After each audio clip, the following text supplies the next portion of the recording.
Greetings and bienvenue, Minute Crew. Thank you for returning to this broadcast. Tonight, we have for tales about the cryptid known as a gorp, or the giant ground sloth. These creatures were commonly found around the world until 2819 BC, when it is then believed that humanity had hunted them to extinction. However, there have been reports of them in the Americas, from traveling in the Amazon to hunters in the Ozark.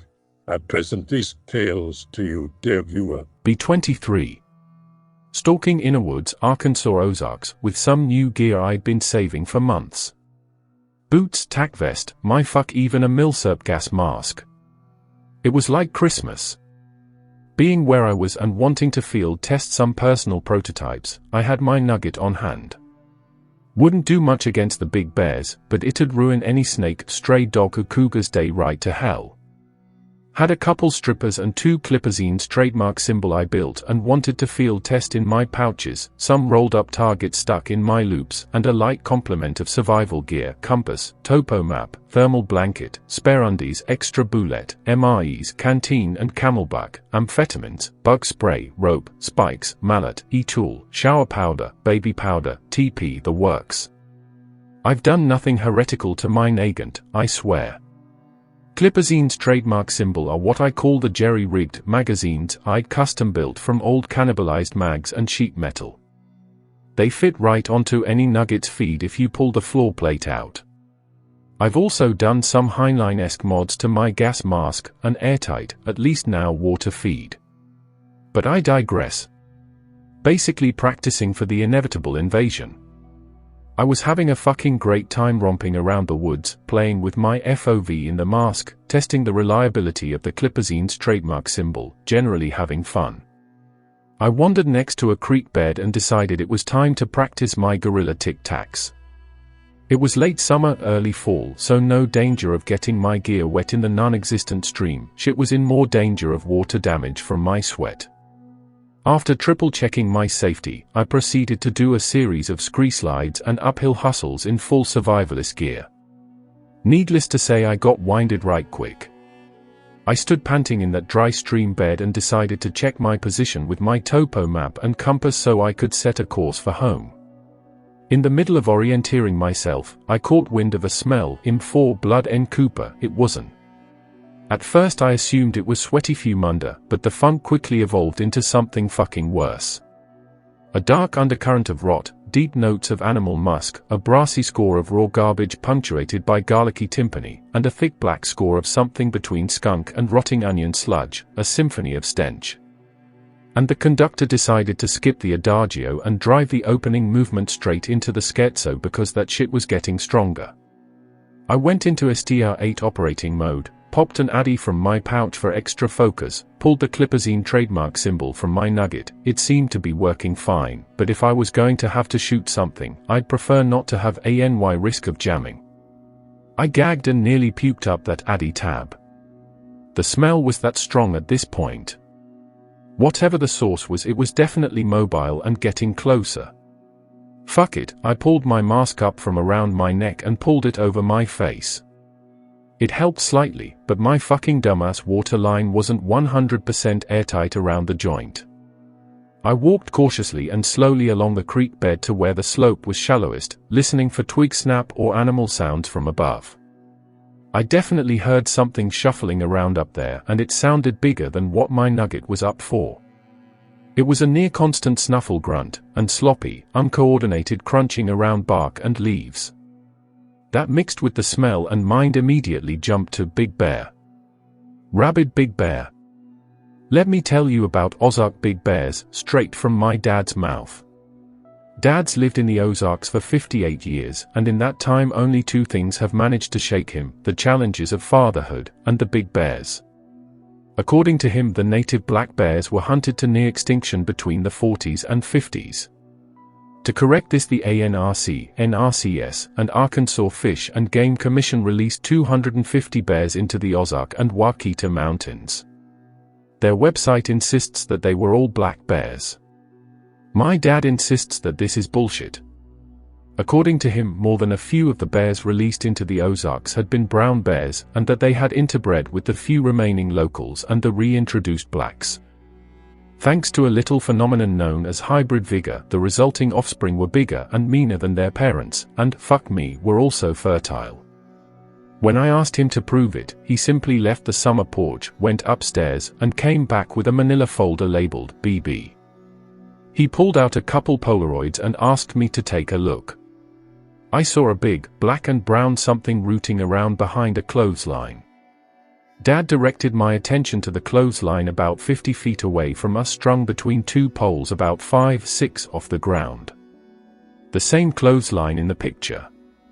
The something's shoulder was about a fart's length under the line, despite being in the goddamn background.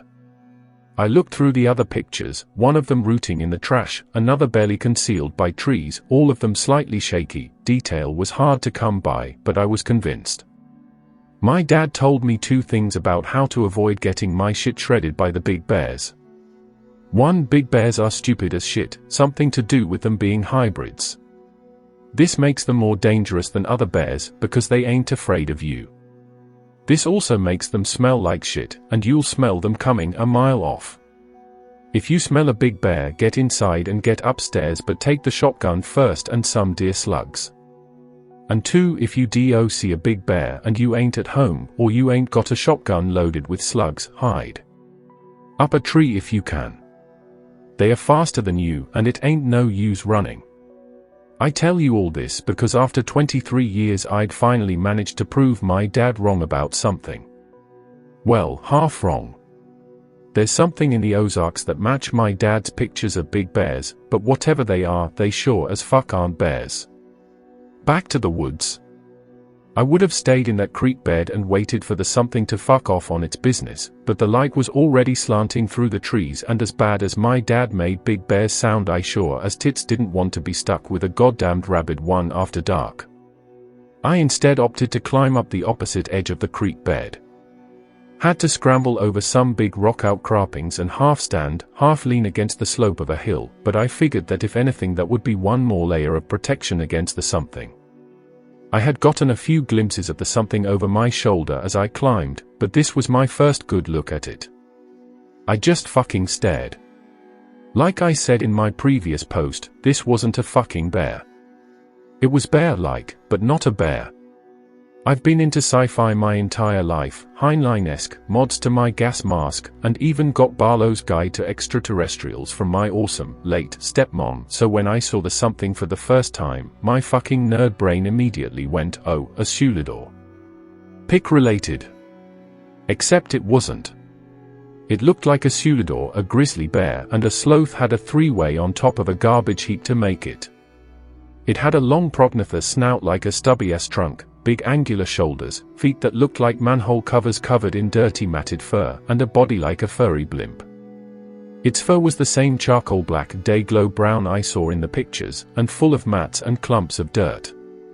I mean, I fucking stared at it, drinking in the details, trying to make fucking sense of what I was looking at for a solid 2.5 minutes, and it somehow hadn't noticed me. Jesus, these things were dumb. I remember feeling a twinge of relief. If it hadn't noticed me trying to scrabble out of a rocky gully, it won't notice me sneaking away. That was when I farted. The something stopped, my breath stopped, my heart stopped. The only sound in those woods was my fucking fart echoing and the sound of my nose blistering under the something's odoriferous assault. Like slow-mo, the thing turned its head, looked back at me, sniffed the air, and stood up. It had been shuffling around crouched low to the ground the entire time. What I had thought were shoulder blades were its fucking elbows. It could tie its shoes without bending down, but its paws probably would have crushed its Air Jordans to bits. They were like trash can lids. It sniffed the air again and coughed, barked like it was asking me a goddamn question. Gorp? I swear on me mum, that's what it fucking sounded like, gorp. Be me. Be dumb fuck who doesn't listen to his dad. Be awkward cringe lord who fucking farts when he's trying to sneaky breaks away from a goddamn gorp. Aim for center mass. Fire. The bullet didn't thwack into the gorp, because hey, if you're going to die might as well give your killer a stupid name in your head, right, as much as it thwumphed. There was a puff of dirt and hair when it thwumphed, and, bless my luck, the gorp flinched from the impact. Wait for blood. I guess that gorps are so covered in nasty flea-ridden hair mats that over time their poor hygiene gives them natural body armor because that thing didn't fucking bleed. What it did do was rear up and gorth at me, a low growl that my colon decided was a warning because it was producing bricks enough to construct a barricade. I worked the bolt and fired another shot, this time at its ugly sloth, bear, elephant face. This time it thwacked. So did the dirt a dozen feet to the fucker's left because it ricocheted off of its fucking skull. The gorp just stood there staring at me like it was too dumb to realize it could have stood in the stream bed and grabbed me by the face while I pelted it with useless bullet and shit myself. I yelled at it and fired a third shot in any direction at all, trying to scare it off. The gorp or gorth or big bear or whatever it was dropped to all fours, lurched toward me once, then did a 360 and shuffled away. It worked. I stood there until the sky turned from blue to orange before I snapped out of it and tactically retreated back home. When I got back, I told my dad everything. I probably should have mentioned that I was visiting him for a few days. Oops. He could probably smell Big Bear on me, and it's no use lying to him. When I got to the part about what the big bears really were, he refused to believe me. Then he got pissed at me. Then he locked the doors and camped out upstairs for the rest of our visit. I had to fucking bring him beer from downstairs when we wanted to shoot the shit. The weird thing is, as scared as he was and as weirded out as I was at seeing my dad as spooked as a kid who's seen a skeleton, I wasn't scared. I remember that very clearly. I wasn't scared. I guess you could say I was too interested to be scared. If I was scared, I would have just bolted, and I'd probably be typing this from inside a year-old gorp turd. If I had a guess, it'd probably be that the fucking Adderall I had popped kept me from switching into run home scared to mama's tit mode. Well, Kay, you probably stopped reading 2 posts ago, but that's how I met a gorp and lived. Please help. I don't know if this has happened to anyone else, but I still can't believe what happened to me. I don't know if this is even paranormal, but holy shit. This past week, I've been spending in the Springfield area, because I'm on break from school. My parents want me to come with them to our cousin's house. They live in northern Arkansas, not too far away. I like my cousins, but who I really like is their dog Lysander. Big fluffy Malamute, husky mix. One of the prettiest dogs I've ever seen. He's always so excited to see me. Second day I'm there, yesterday. I decide to go for a hike with him. Uncle wants me to take a gun in case I run into a crazy, but I'm from Illinois suburbs, and have never shot one in my life. Tell him I'll be fine. I'm a big girl now, and Lyso will protect me. He agrees but tells me to stay on the trail. I drive out to a trailhead I found online. Beautiful mountainous region. This is northern Arkansas, so it's below freezing, but totally manageable. The snow is just brushing the ground. I'm walking at a great pace, air is fresh, throwing sticks for Lyso. The trees are getting thicker. I know I'm never going to break a tree line, or anything, because these aren't big mountains. Brush is so thick that a lot of this ground doesn't really have snow, lots of exposed roots, shadows, rocky boulders in the stream beds and such. It's pretty quiet except for a few birds. Lyso is jumping around, so happy. Suddenly he freezes. Stops and sniffs the air. I can tell he's got something on his nose. He seems a little paralyzed. I suddenly feel nervous even though I try to brush it off as normal. I mean, he's a dog. He looks confused, starts padding around, but is super alert. Then his ears perk up, and a low growl starts in his throat. I stand behind him. What is it, buddy? His back arches like a cat, and he stands in front of me, still softly growling. I've never seen him do this before. I can literally see his flight or fight reaction working. Flight wins out. He turns and starts to nudge me into the brush-off trail. I trust him, so I follow. I'm generally scared now. Crazy hill people fears and whatnot. He's not growling anymore, but looks confused and alert again, and leads me into a little hollow a ways up the hill from the trail. There he starts to scan the landscape, and that's when I see it. I crouch down, scared out of my mind, but peering through the branches in front of me. It's a bear, a really huge one, lumbering through the woods. I know I'm probably not in danger, because bears don't usually attack humans, but this one is huge. I didn't even know bears were in this area. I'm cursing myself for not bringing that gun. Then I start to notice that the bear is walking funny. It's still a ways off, and the branches are hiding it, but it looks like it's swaying from side to side with each step, as if it's drunk, or is dragging something. Like its arms are too long for its legs. When it gets closer, I see that it's definitely not a bear. At least not a normal one. The forearms look way more like human proportions, and its fur looks more like a buffalo or mountain goat of something. Although its back looks like a bear, its neck is longer. And it has a tail. Never seen a bear with a tail. It's kinda wagging too, sweeping back and forth.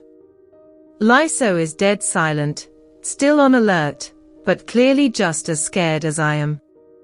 The bear thing is rummaging around, getting closer, but for something that big and ungraceful it's really quiet. Like, it definitely should be making more noise. Lyso starts to move and I grab him by the collar and put an arm around him, begged him to keep quiet. Too late.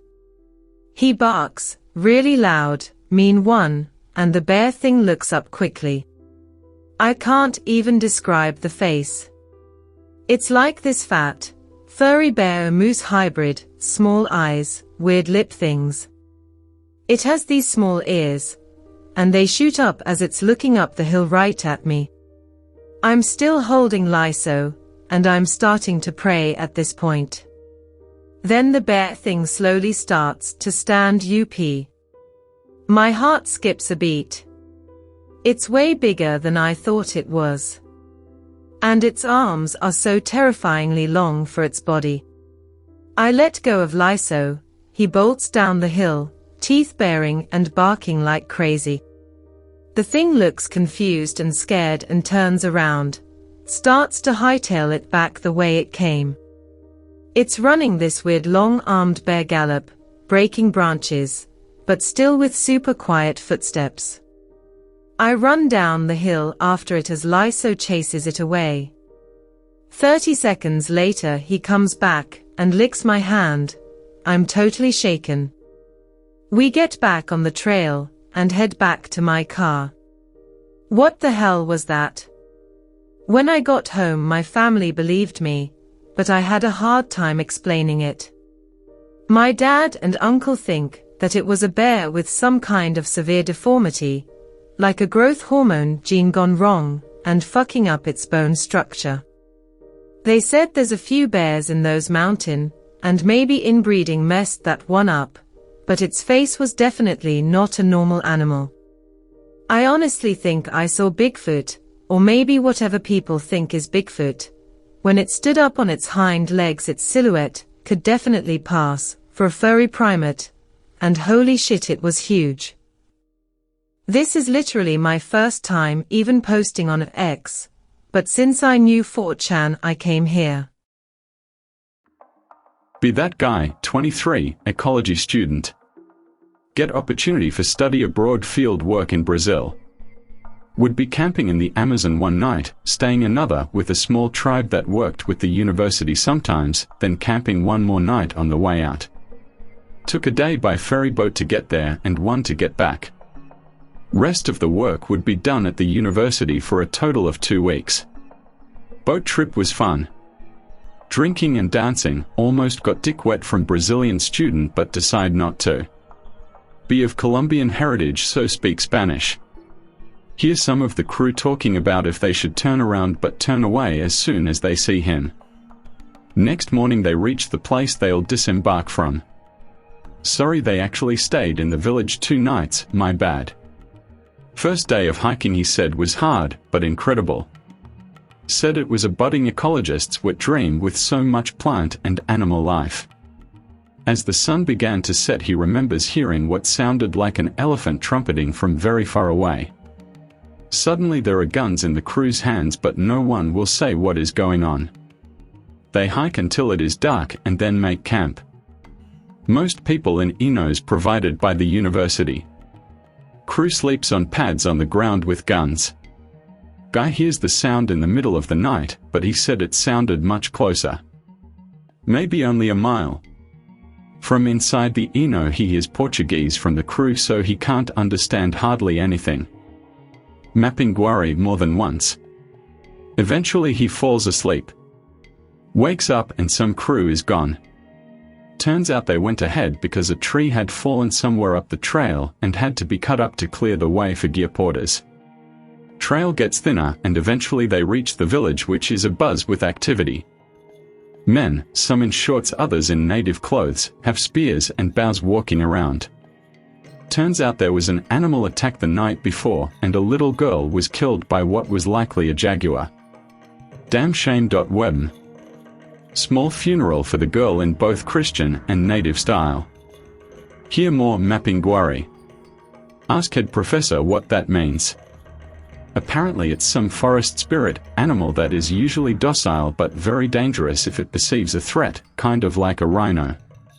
Some natives and guides think it was responsible for the girl's death. Yeah right, superstitious heathens. Hear it sound all throughout the first day at different distances and positions. Natives are wigged out. All of them inside before dark instead of partying as planned. Walking around the village, see that they have a small crop of corn and other things off the one side of the village. Looks like something out of a storybook. Beautiful night sky, quaint jungle village, nice little farm, huge hairy thing eating the corn. What? A quadruped standing on its hind legs is using its claws to cut off the ears of corn and is eating them whole. Has a head like a cross between a bear and a horse. Guy tries to back away quietly but trips and falls on a rock. Thing snaps its head around and looks at him. After about a minute it lets out an unguardfully loud bellow and fucks off into the jungle. Guy promptly gets up and tactically to his assigned hut. Next morning the villagers are freaking out saying it was a Mapinguari again. Crew and students decide things are getting weird and leave a day early rather than risk an animal attack. Rest of the way back to the boat there is no sign of it but they keep hearing the sound. Pick related. I'm fairly convinced it's a gorp. Be me. Be 16. Parents are super liberal. After much convincing, get them to let me buy a bow. Beautiful for 5-1B recurve. I love it. Always feel like a bait is shooting with it. Become a pretty good shot over about 6 months. It's not uncommon for me to grab a knife and sneak out at night after they are asleep to go for a walk in the woods. One night I decide to go grab my bow and go out with that. Sling it over my shoulder and shimmy down a drainpipe, room on the 2nd floor. Elamacommando.tiff. Get down to the ground. Unsling it, knock an arrow and start walking. It's a combination deciduous and coniferous woods, but there isn't a lot of brush because of how little light comes through to the ground. It's dark as pitch under the trees. Allow time for my eyes to adjust, as I always feel uneasy using a flashlight this late at night. Hear a noise, bring bow up. Owl swoops by. Holy shit, that's cool. And another.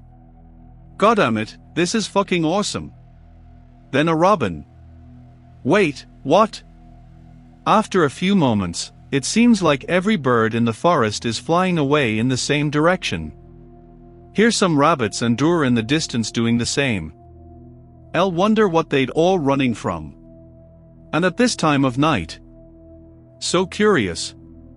My curiosity overcomes my common sense and I decide to check it out.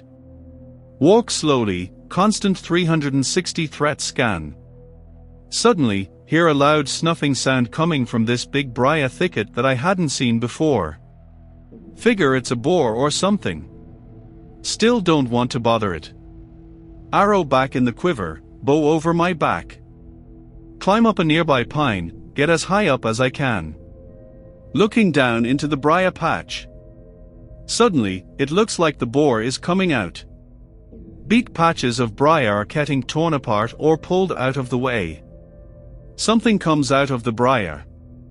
That's no bear.png. It's about 5 to 6 feet long from nose to tail. Looks like a cross between a boar, an ape, and a bear. Long. Tapered snout, fat nose at the end. Really shaggy hair on head, covered most of the eyes from what I could see. Really buff shoulders, like incredibly big. Smaller lower body, sort of hoof feet on the back. Front legs /arms looked like gorilla arms, really buff and almost humanoid hands on the front. Really long claws on the front, shiny too. It moved sort of like an ape. 2, that weird shamble two-legged walk and the knuckle walk. I'm shaking at this point, trying to figure out what the fuck this thing is and if it can climb trees. It makes a noise. Sounds like the snuffing sound boars make. Suddenly, is anyone there? The most gravelly, deepest voice I had ever heard. I can help you. It looks around. Snuffs for a bit, especially at the base of the tree, then starts to wander off. I've been shitting myself this whole time, and slowly pulling my bow off my back. Nock and arrow and get ready to shoot. Dead twig goes snap on the tree. The thing turns its head instantly. Thought it had broken its neck or something. Instantly starts circling my tree, snuffing like mad. I'll take a deep breath. Scooch out farther on the branch so I can get a clear shot. Draw, touch anchor point, aim, release. I aimed well, hit it right in the head. Almost directly where the eye was. I thought. Hear a sound like metal hitting stone. The thing snuffs a bit more, sounded like laughing, and gradually wanders off again. I stayed in that tree until sunrise the next morning. Barely managed to get back home before my parents came in to wake me up.